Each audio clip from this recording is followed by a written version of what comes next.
Good evening, everyone. My name is Paul Singh, and welcome to Happiness 101, the art of living a joyous and fulfilling life.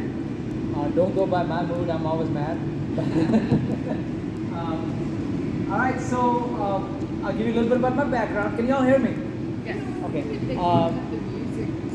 There's some kind of music. I'm very loud, that's what people tell me. Calm down.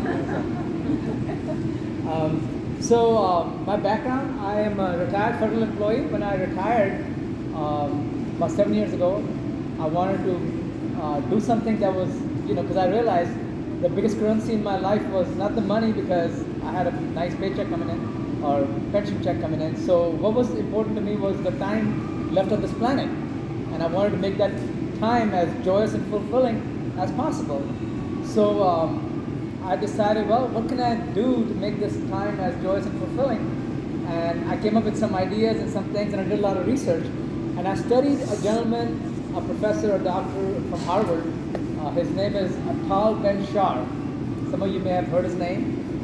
He used to do a workshop called Happiness 101 in Harvard. And the first semester he did it, there were 6 students, kind of like you guys. And then the next semester there were 300. And the next semester there were 900. So it really caught on. So I studied all his philosophies, and what I did is, one of my fortes is I take anything and I make it easy to memorize. And I also make it to where you can turn it into a lifestyle.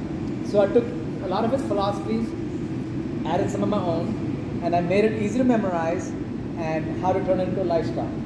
So that's what we'll be sharing with you today. I do these workshops at different senior centers, because a lot of seniors, as they age, they go through depression and all that. And so it's really helpful to them. And I've done this over 1,000 times at different places. And it's a lot of fun. So hopefully you'll enjoy it. And so let's get started. All right. So I'm going to tell you a little story. I was at a party one time, and there was a social bully. I don't know if you know what a social bully is. Social bullies are people who are very well connected with, they have a lot of friends, and if they don't like you, they will outcast you, they will bully you, but not beat you up, but bully you. So I encountered a social bully, and I told him off, and so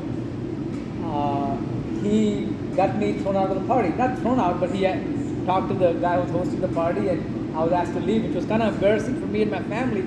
So that day, I made a promise to myself that I'll never, ever, ever drink again with that guy. But I wanted to have fun, so I learned how to have fun without getting drunk, without drinking. And I came up with a very good conclusion that if you can have fun without drinking, you can party all the time. So I party all the time. I'm partying right now. I have some rules for my party, and the rules are very simple. They start with the word party, P-A-R-T-Y, and P stands for participate. Participate and praise each other, participate, and A stands for ask questions, be affectionate, be accepting, ask questions. And R stands for respect, respond, and relate. I want you to respond, relate. And T stands for be mindful of the time, keep your questions short, sweet, to the point, so that we can keep moving. And Y stands for say yes if you're ready to party with me. Yes. All right, let's go. So, by the way, if you use these rules when you go to a party, you'll always be invited back again. You'll be the life of the party. So it's good to know these rules. So again, my style of teaching is, or doing a workshop is, I always give you an acronym, so you can always fall back on it and have a takeaway. You know what I mean? This way you'll remember. When you go to a party, you'll remember these rules. All right. So let me ask you this. Now we're all grown up, and we've all had, bachelor's and degrees and masters. And how many people have bachelor's degrees? All of us? How many have masters? All right, 2. Any PhDs? No? No wonder you look humble. So let me ask you this. If you had to explain to your 5-year-old grandson, nephews, daughter, son, whatever, if they said, hey, mommy, daddy, grandpa, grandma, what is happiness? How would you explain to them what happiness is? How would you give them that a good definition to a 5-year-old? Anybody? We all have degrees here? Anybody? No worries. Huh? No worries. No worries, okay. When you have no worries, okay. All right. What else? Sense of joy, beautiful, beautiful. Anybody else? Laughing. Laughing, Smiling. laughing. How about you? Smile, smile. Can you come forward a little bit? There's a chair here as well. You guys can sit down. So smile. Okay, those are all good answers. Those are all very good answers. So let me ask you this. So if somebody is smiling, are they happy? They're faking it too, right? Yeah, If somebody has no worries, are they happy? should be. Possibly, right? Okay, so the point I'm making is that even though we have all these degrees, but we never got a single class of happiness. We never got a single, and yet happiness is the most crucial thing in our life, right? We do everything for happiness, but we never got any formal education on happiness. And that's why the suicide rate is up, that's why people are miserable, people are cutting each other off, people are in bad moods because they never got any fundamentals of happiness. So I Googled the definition of happiness, and guess what Google said? State of being happy. I thought that was a lousy answer, you know. But the true definition of happiness is the state of mind ranging from contentment to extreme joy. Okay? So contentment is when all your needs are met, when you have food, clothing, shelter, gas in your car, and the car works. Contentment. To extreme joy when you're really happy, like, you know, tickle pink. So that's the true definition. The state of mind ranging from contentment to extreme joy. Alright? So again, state of mind. I just memorized this a couple minutes ago. I'm just kidding. So that's the true definition of happiness. Now, even though we have college degrees, but we didn't know that, right? We didn't know that. Nobody ever told us that. What's the definition of happiness? We never, and yet we do everything for happiness. We go on vacations, we buy new cars, we get married, we get divorced, all for happiness, right? But yet we don't know the definition of happiness. So from now on, you can say that you know the definition of happiness, which is state of mind ranging from contentment to extreme joy. Okay? Alright. So, what's the opposite of happiness? Sadness, Is it really? Sadness, stress, discontent, worries, anxiety, unhealthy, numbness, numb, unhealthy, yeah. So Yeah. many things. And then I Googled that too. Guess what Google said? The state of being unhappy. So, people ask me this question all the time. Can you be happy all the time? My question to you is, can you be happy all the time? Anybody? Yes, I say yes. Yes? Okay. Like Nietzsche, and you only know happiness if you're unhappy, right? Right? Good people. Okay. Can you be happy all the time? Only if I'm at a party. Only what? If I'm at a party. Only if you're at a I'm party? happy. Or somebody said only if you're drinking. Only if the wine's good. Right? I think you could be unhappy and still have inner joy. Okay.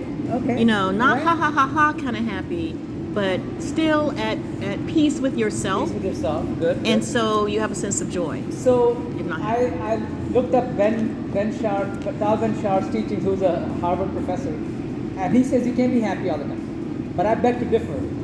I think you can be happy all the time if you're happy with yourself, because you're with yourself all the time, right? If you're happy with yourself, you can be happy all the time. Sure, there are outside forces that influence you, but you'll have inner happiness because you're happy with yourself.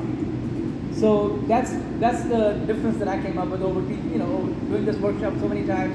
That's the epiphany that I had, that you can be happy all the time as long as you're happy with yourself, right? So why is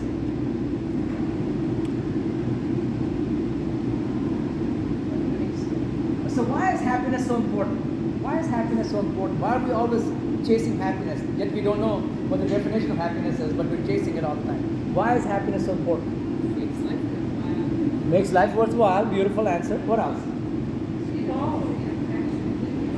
It affects your physical health, your immune system, your appearance. When you're stressed, you start getting wrinkles, you start getting gray hair, you start getting what else?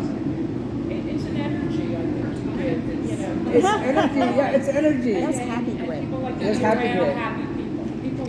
Other people seem to be drawn to Exactly. you. Exactly. A happy person. Mhm. Beautiful.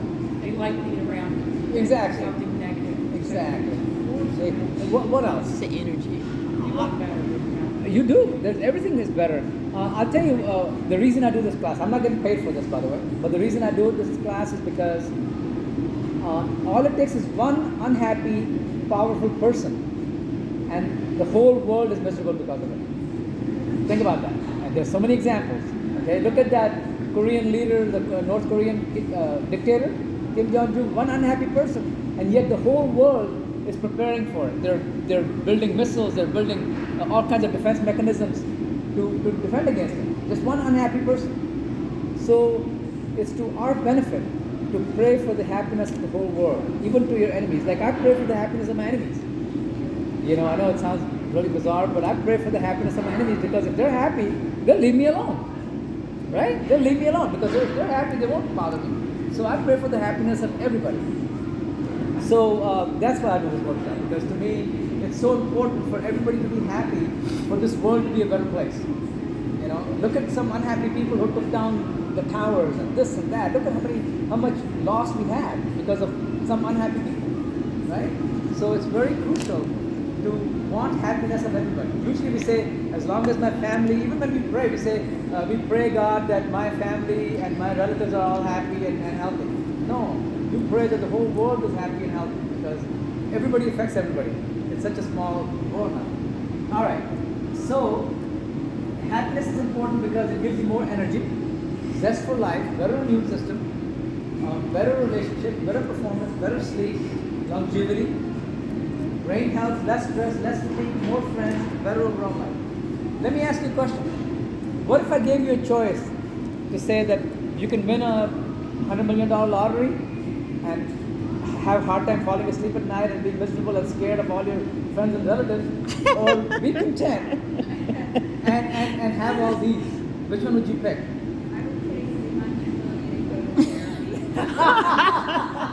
I second it. I'm 30. All right, folks, thank you for coming. This is a great class. That's a great answer. Yeah, I would take therapy and make a lot of people happy. No, but seriously, look at all the people who win lotteries. They're scared of their own relatives now because every time you pick up the phone, somebody wants money or somebody wants to attack you. Somebody, you know, and they were perfectly happy before that. You know, and so a lot of times people, I want this. You know, I'm retired, I get a certain pension check. And people ask me, they go, hey, how would you like to make more money? I'm like, no. They said, why not? Because I said, because it'll give you more stress. I don't want more stress. I want more happiness. I want more fun, more joy. You know? So yeah, so this is why we want happiness. All right. So they've done studies.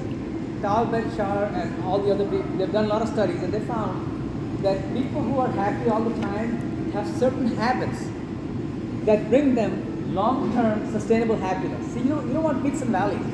You don't want to be bipolar. You want long-term sustainable happiness. And those come with certain habits. Have you noticed people who are happy all the time or happy a lot or less moody have certain habits, right? And what are some of the habits that they have? You could probably Exercise. they exercise. Beautiful. They exercise. They invest in themselves. They exercise. What else? They smile more. They're sociable. They're presentable. They're pleasant. Right? They sleep well. Beautiful. They sleep well. I'll give you an example. I used to work for the Postal Service, and I used to work nights. Have you heard of people going postal? Yes. Is that where that comes from? Exactly. I escaped death by this much. There was a guy who was a Vietnam veteran. He used to work nights. Always mad, always angry. I would say, "Hey, Ben," like he would, and he hated me. And luckily, I transferred from California to Maine. And 6 days later, he came with a gun and shot like 10 people. And I know I would have been one of them because he hated me. He never answered me. He hated immigrants, you know. So the point I'm making is that sleep is very crucial. Sleep is very crucial for happiness. And in fact, happy people have good sleep hygiene. They may not sleep well, but they have sleep hygiene. You know, because you can only have good sleep hygiene that can result in good sleep, right? If you have good sleep hygiene, you'll have good sleep. So sleep is very crucial. And what are some of the other habits? They're helpful. They're helpful to other people. Happy people are helpful to other people. They give more. Happy people are giving. Happy people are giving. Happy people are appreciative. they're grateful, Empathetic. they're empathetic, right? They're empathetic. What else? They're good listeners, Hmm? right? What are some of the other habits you can think of? They eat well.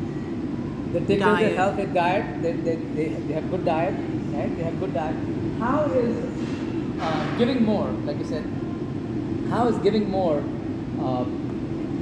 go towards being happier? How does that work out? What's the logic behind it? No, they say that's like the number one thing to make you happy. It is. But I'll tell you the logic. See, the reason, if you know why something works, then you'll do it more often because it makes sense to you, right? So when you give more, the best way to stop worrying about yourself is what? Worry about others, right? The best way to stop worrying about yourself is to worry about other people, okay? So, you're taking that focus away from yourself. Secondly, you're giving more, which means you're making more friends, more allies. So when you're in trouble, they come and help you. You know, like when you're sick and if you get phone calls and your friends call you, send you cards and flowers, does that make you happy? All day long. So in life you get what you give. Okay, you know how they say do unto others. I've shortened it to you get what you give. You know, so if when you give to other people, you'll get. You know, like when I do this workshop, I'm happy for a whole month. You know, so yeah, so you get what you give. It's very simple. You know, you go on the street and you cuss people off and you flip them off. Guess what? That's the life you're gonna live. But if you're patient and you let people go and you're kind, and then that's the day you're gonna have. You know, so you get what you give. So that's giving, being helpful, giving, and same thing with sleep. When you don't get enough sleep, you're very cranky. You know, very cranky. In fact, if you look at people who work night shift, 9 out of 10 times they're very cranky people because of the lack of sleep. They're not bad people, they're just cranky because they're not getting enough sleep. Their brain is not functioning fully, you know? So, alright, so what are some of the other habits of happy people?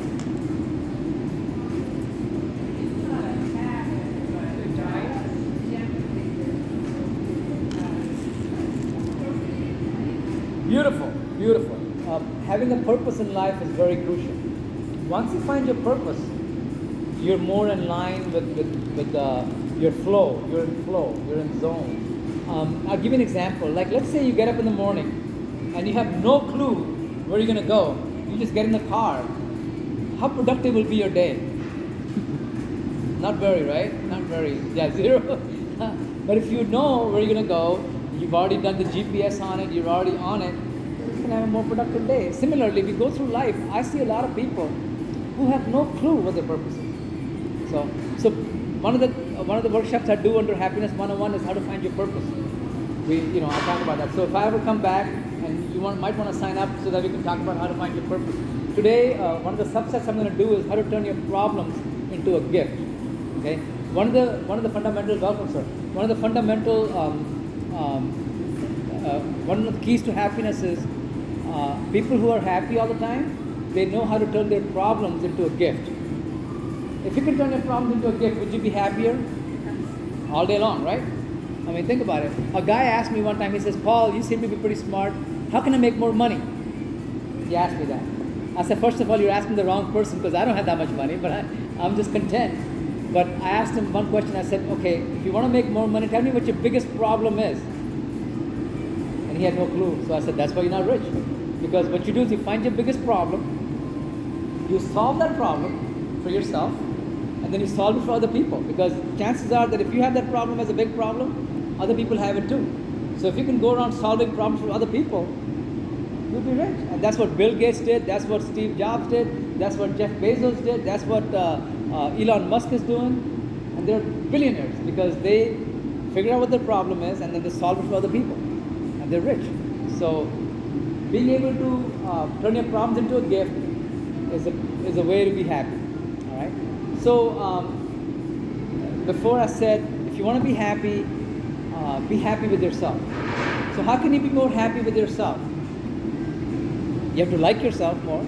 If you like yourself more, would you be happier? Right? So how can you like yourself more? You said workout. Anytime yourself is like your house. anytime you improve your house, anytime you add an addition to your house, or you clean your house, or you declutter your house, or you build upon your house, do you like your house more? Right? When you declutter a room, you want to go back in there, and every time you go back in that room and you see it nicely organized, you get a shot of endorphin, right? And it keeps going. Like whenever you build something in your house, like a sunroom or something, you get so happy. The same phenomena works for your body.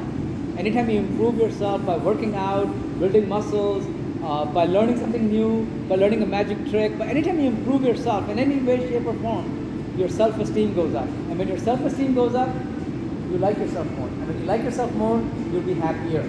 Okay, so that's the basic of it. If you don't take away anything else, just remember, if you make yourself more likable, you'll be happier. That's it. That's a simple formula. But let's talk about the habits. Okay, so today my goal is, I forgot to tell you, I should have done this slide first. Today my goal is to have fun, laugh, and enjoy, because I don't get paid for this. So my only reimbursement is to have fun, laugh, and enjoy myself. But also I want to talk about the habits of happy people. I want to show you how you can remember these habits, because we can sit here and learn this and not remember the next day. But if I show you a concrete formula on how you can remember these habits, 10 years from now, 20 years from now, chances are that you'll practice them. And also how to turn these habits into a lifestyle. So I give you a concrete formula on how to turn this into a lifestyle, so that you're not just happy today, you're happy for the rest of your life. So we'll talk about that. All right. So the habits of happy people, how can you remember them? So here are the habits of happy people. Now what I've done is, I've taken the word happiness and I've calculated the habits with each letter. So like for instance with H, it's health conscious. You know how you were saying exercise? Health conscious. Being honest. Now how does being honest contribute to your happiness? How does being honest contribute to your happiness? Your conscience. You sleep better at night, you have clear conscience, you don't have, because once you lie about one thing, you gotta keep building that. So when you're honest, you pretty much, hey, it is what it is. Being humble. How does being humble contribute to happiness? Can you all see it? Good. How does being humble contribute to happiness? Appreciate what you have. You appreciate what you have, and you don't have your ego bothering you. Like if somebody doesn't open the door for you, you don't get upset because, hey, you're humble, right? Your ego is, you have less expectations of other people, right? Sense of humor, helpful, assertive.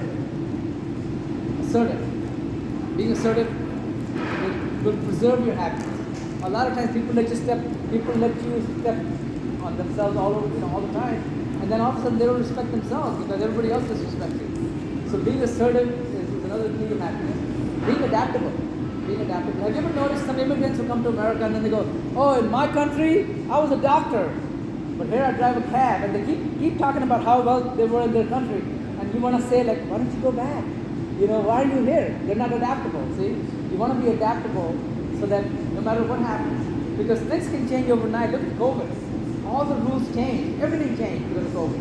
And people who were not adaptable are no longer with us. People who are adaptable are still surviving. You know what I mean? So be adaptable. Accepting is like when you accept yourself, you can accept other people.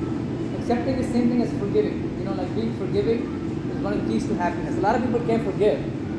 You don't want to forget, but you want to forgive. You don't want to forget what happened because you don't want to make the same mistake again, but you want to be able to forgive. Okay, so accepting is the same thing. And accommodating, peaceful. Happy people are always peaceful. You can't fight with a happy person. He will de-escalate it, no matter what you say. I play poker with people, and a lot of times they get very angry when you beat them. They start cussing and they, and they try to fight with me, like, oh, you don't know how to play. I'm like, I just took your money, so, but, I don't try to get into fights with people, and philanthropic, purposeful, like you said, purposeful, having a purpose. By the way, I do a workshop on how to find your purpose as part of the happiness class. So if you ask the people, they'll bring me back again and we can do some of those. Pleasant, playful. Phone manners is a new one. Now let me ask you this. You have friends who come over from out of town and they're sitting next to you and all you're doing is on the phone checking out Facebook or something, are they going to be happy with you? Phone manners is very crucial these days, you know. Or if you have bad phone manners where you text and drive, guess what? You won't be happy very long. So phone manners is very crucial. Prioritizing. People who are happy know how to prioritize. They realize what's important, what's not. You know, a lot of times we miss out on opportunities because we don't know how to prioritize properly. You know? So that's another thing. First thing, problem to gift. We're going to talk about how to turn a problem into a gift. I'm going to give you a concrete formula. Happy people are in the moment. What does it mean when they say in the moment? What does it mean when people say be in the moment? How do you be in the moment? What does that mean? Being in the here and now. Here and now, beautiful. Here and now, keyword. Being in the moment means when your thoughts and your actions are congruent. When your thoughts and your actions, like when you're thinking about building this table and you are building this table, you're in the moment. Your thoughts and your actions are congruent. Now, how can you be in the moment? I have a very simple formula for that. You take all your five senses. Your sight, smell, touch, hear, taste, right? Sight, smell, hear, touch, taste. Five senses. You invoke all those five senses and you find something to be grateful about at that moment with those five senses. For instance, it smells really nice and clean here, you know? I'm grateful for that. Everybody took a shower, thank you. Smell that's here. I hear some noises, but it's still pretty nice ambience. So I'm grateful for that. So if you invoke those five senses and show gratitude, you'll be in the moment. Or whatever you're working on, make sure your thoughts are congruent to that. That'll also bring you in the moment. Very crucial, being in the moment. The best way to live is to live in the moment. Because if you're living in the moment, you're enjoying every moment. So, alright, so happy people are interested. How can you become more interested? How do you become more interested? Learn more things. To learn more things, to be interested in other people. When you're interested in, we're interested in people who are interested in us, right? We're not interested in somebody who doesn't even say hi to us, right? So you want to be more interested? Be more interested in other people. Okay? Happy people are independent. You know, a lot of times when you have more money, you say, oh, I'm gonna get a guy to do this. Oh, I'm gonna get this. I'm gonna get somebody to clean my house. I'm gonna get somebody to do this. Anytime you farm out or you outsource things that you can do yourself, you're becoming more dependent, right? So my rule is, if I can do something myself, and I learn to enjoy it, but I don't outsource it. I try to do it myself, because the more dependent you become on other people, the more unhappy you will be. Because now you have to depend on their mood to be happy, right? So nature lover, happy people are nature lovers. Non-judgmental. Have you noticed some people, they're always finding flaws in other people? You know, they might have some skill, but they always look down on other people who don't have that skill. To me, anytime you're judgmental, you're not a happy person. You know, happy person will look for qualities in other people, good qualities. Because whatever you think about, what happens to that? It becomes your reality. So if you're focusing on other people's flaws, guess what? You're picking up those flaws subconsciously, right? Whereas if you're looking at people's good qualities, you're picking those up, good qualities. Anytime you give somebody a sincere appreciation on their skill or on their quality, you'll start getting that quality. So, and the same thing happens when you criticize people. So you want to make sure that you're at that, you know, happy people are nurturing. When you talk to a happy person, if they have a candy bar, they'll share half with you. They're very nurturing, they're very giving, warm, empathetic, energetic, encouraging. Happy people have good emotional IQ. They don't get mad that easily because they can rationalize, they can, you know. And with S, they smile, they're sincere, they're stable, social, supportive, sweet-like. I'm going to show you how powerful this is, okay? Before, when I asked you how many habits of happy people, we had very few, like 5 or 6, right? But now watch. You just saw this once, right? Now watch this. Okay, let's start with H. What are some of the habits of happy people that start with H? Helpful. Health conscious. Humble. Anybody else? Healthy. Honest. Yeah, see? Just with one letter you got 6 or 7 of them, right? Alright. So what about with the A? appreciative, Yeah. say assertive, assertive, Affectionate. affectionate, Yeah. adaptable, accepting, accommodating. See how it helps you remember that?